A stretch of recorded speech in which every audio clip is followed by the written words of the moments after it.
Hey everybody. Today I'd like to ask the question, what happens when we ignore emotions? Let's dig in and find out. My name is Jesse, and I am a neuro-auto-assistive programming facilitator and life coach. So the first part of answering this question, in my mind anyway, is asking the follow-up question of what are emotions in the first place? What purpose do they serve in our lives? For most of us, they're there to tell us something, usually that something is out of sequence or that there's something that we need to work towards.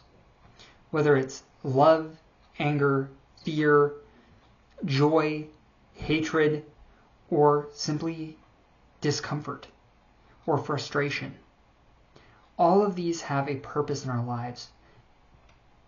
Pain or discomfort tells us that something's gone wrong, that there's something we need to address, whether that's removing our hand from the hot pan or recognizing that there's a relationship that needs healing.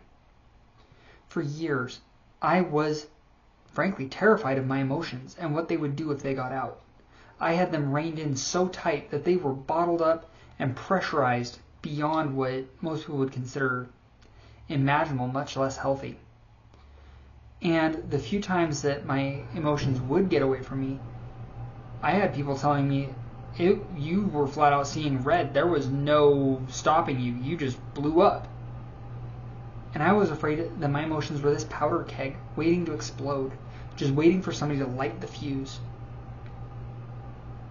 And as I've learned to dig into my emotions, I found out that I was quite literally dealing with emotions that had festered and fermented to a point where they were pressurized beyond what they should have been, simply because I'd packed them in too tight.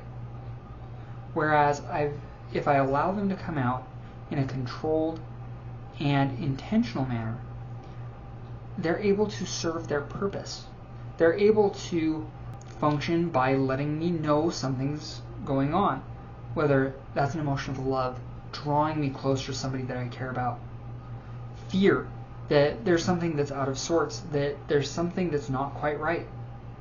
Anger, that someone has crossed a boundary, or I'm allowing myself to focus on something that's not beneficial. These are the purposes that emotions have.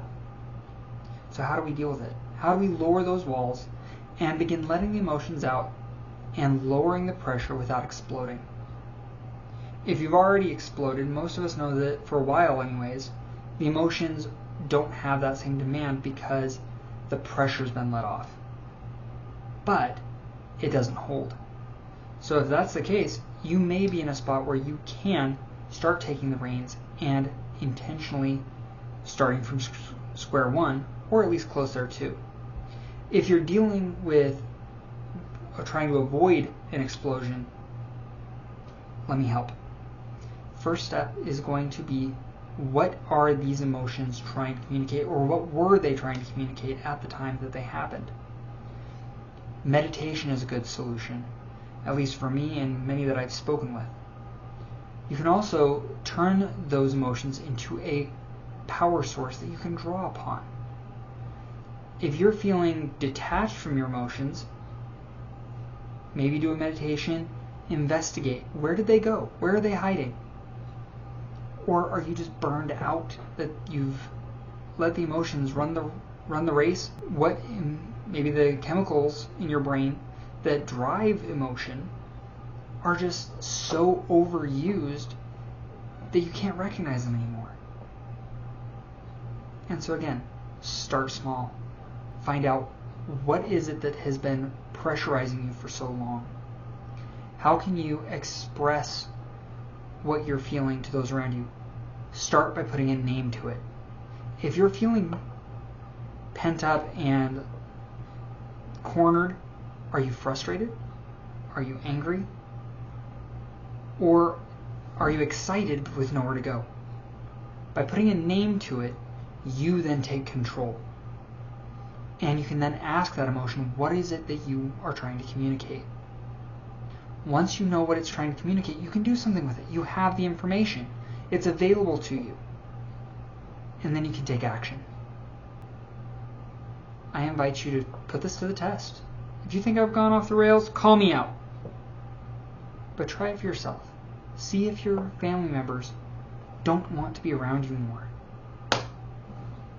Find out if you do better at work. It'll take practice, but it's worth it. If you know somebody who desperately needs this message, please share it. If you need help implementing this yourself, reach out to me. I'm here to help. Otherwise, if you just enjoyed the message, like, share, subscribe so you can make sure that you're on top of it, my new videos. I thank you for joining me today.